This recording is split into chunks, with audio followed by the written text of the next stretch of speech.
Hi guys, Josh here, and welcome to Frames Per Second. Today we're looking at photo books, and we're looking up photo books for Christmas Day because that's kind of the thing I've gifted myself this year. I've gifted myself quite a few photo books, and it's something that I've been wanting to do for a while, but I just never really got down to do. But obviously, with this year, we had a lot of reading time. And so I thought I would invest in some good photo books. And so we're talking about that today. Maybe you might be intrigued by some of these and be interested in purchasing them. So I just thought I'd talk about a few of the photo books that I have.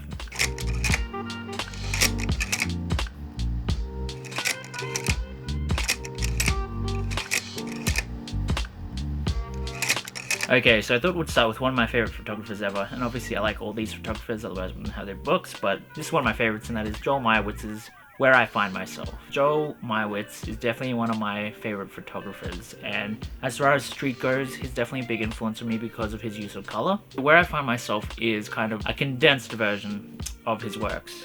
And one thing that's kind of interesting about this book is that it starts backwards, like in the 2010s and the 2000s, and then you go to like his work at 9/11, and then photographs he was doing in the 90s, and then the 80s and 70s and so on. And starting from the end and making your way to the beginning is kind of an interesting journey. And it's a pretty thick book, so there's a lot of photos in there. It's definitely worth a purchase. Today we're talking about Vivian Meyer, Street Photographer, which is collated by John Maloof. This is kind of like, if you want to know Vivian Meyer, if you've seen the doco, this is the main book to get. And this is the black and white stuff, so you can get a book of her color works, which is what I want to get next.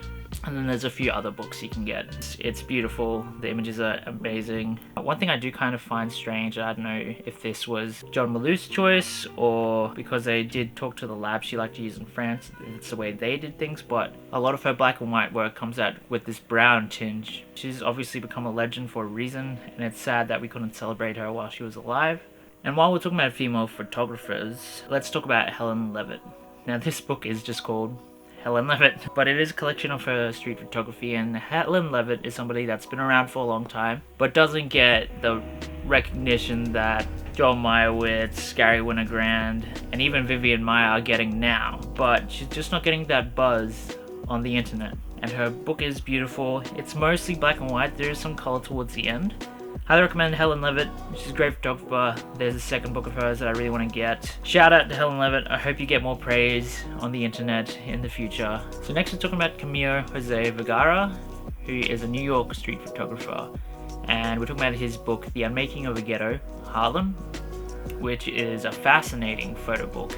And not only is he a great street photographer, and he's able to get all these cool moments and all these wonderful shots, but what makes this book really interesting is that he will show a photo of a location and it will show you like photos from every decade. Then it will show you a photo from the 70s and the 80s and 90s, and you can see how this location, this city has been gentrified, how it's kind of been commercialized, but how it can also still have a bit of its original spirit in it, and I find that super fascinating.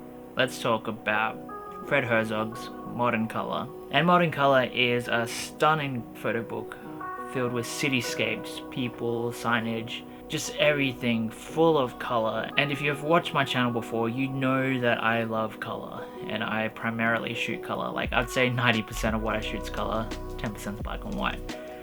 And yeah, I love this book. The colors are amazing. The way things were back then, I just find so interesting and visually pleasing. It's a decent sized book as well. This one's definitely worth the purchase. If there's other books of his I want to get, highly recommend. Definitely check it out. This is a popular book of his as well, so hopefully it's not sold out. And obviously we have to talk about Diane Arbus. We're talking about Aperture Monograph, and this is a book full of portraits she's taken on like all her travels and of people just around her and her community. Diane Arbus was a little bit controversial because a lot of her photographs are of people that society didn't necessarily embrace, and that's kind of why her work is stunning. It's beautiful black and white, square format photos, and she's just able to capture people and make them feel true to themselves. This was definitely an influential book. Diane Arbus is a legend. There's a reason for that. The legendary Subway Art by Martha Cooper and Henry Chalfen. Now, Subway Art is a legendary book among graffiti artists. Their work, they took over all the subways and the graffiti in New York with legendary graffiti artists back in the day, and just kids and youth, and it's a gorgeous book. If you like colorful things, definitely a book to get. This was like in the 70s, when obviously New York had the reputation for being full of crime and dirty, but there's a beauty to it. There's a beauty to these graffiti covered carriages. Most of the stuff of trains on the tracks outside and inside is Martha's work, and then there's these wonderful panoramas of the carriages, which is Henry's work. And there's also a documentary on Martha Cooper that goes into a bit of it, called Martha, A Picture Story, which is from an Australian documentary filmmaker, and it's a really good doco. I highly recommend it. So since we're on YouTube, we have to shout out a few YouTube photographers that have released photo books. And so I'll start with Joe Greer's NYC I Love You. I like Joe's work and I wanted to support. It is a soft cover, so that's a bit different from most of the books I have, and I'm usually not a fan of soft covers, but I still got this book because I like his work, and like most of the photographs are just fantastic. And I know this selection isn't even like all his stuff from New York, because there was still a heap of film he hadn't got developed yet. And so yeah, there's a lot of great work here. I like the book. I will say I don't really like the green color, but other than that, it's a fantastic book with great photos. The next YouTube photographer we're talking about is Robin Schmicker, and we're looking at his photo book, or his zine really, Extra Wide 2, which is a new selection of X-Pan photos.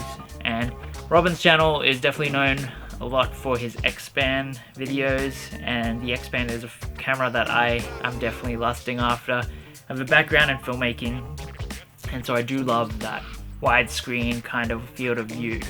So I definitely want to get one in the future, hopefully I can. It's full of a lot of his work that you would have seen on his channel. He's definitely a fantastic street photographer. There's a lot of great photos here. There are some that personally aren't my favorite of his, but yeah, I do recommend it. Go check it out. So now it's time to talk about some of the OGs, and we have William Eggleston's Guide. This photo book and the work he has here is kind of what changed the art world's perspective of color film photography. And nowadays, when you look at the photos, they're not necessarily that impressive. There's a lot of good photographs in it, and it is that kind of suburban simplicity, and even the country kind of road trippy vibe of it, and just his use of color is fantastic. And obviously William Eggleston, he's a master for a reason. He's an OG.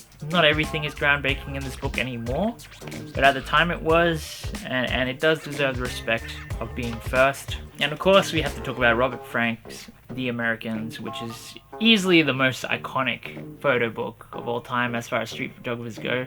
What he's able to capture is absolutely stunning, and to be one of the first and to have work that still holds up as well as his work does is absolutely amazing. The people, the places, the things, he's just able to capture it all wonderfully. It's just beautiful, and it's a legendary book for a reason, and it's one of the books that is kind of hard to get, but I was lucky enough to get one off eBay for a decent price. The Sweet Flypaper of Life by Roy DeCarava with some writing from Langston Hughes, who was a poet, and they kind of collated this little book, and it's almost like creating a narrative with the photos, which aren't necessarily connected. It's not the same people, it's not the same places, but they're able to connect with a feeling and a mood. And people weren't taking photos or respecting photographs of the black community at the time as much. And Roy DeCarava was just able to create a beautiful portrait of his city, the people around him, the community. It is a bit different because it does have a big amount of poetry in it. He does have another book of his that I really want to get as well. I do recommend getting photo books. It's just different holding the photos in your hand. So I highly recommend it. I hope you enjoyed this video and the photo books. Let me know your thoughts. Let me know some of your favorite photo books if you've got any that I haven't mentioned. I hope you liked the video, guys. Please like and subscribe. Turn on your post notifications so you know when there's a new video. Anyway, I'm Josh. This has been Frames Per Second. Just get out there, shoot some film.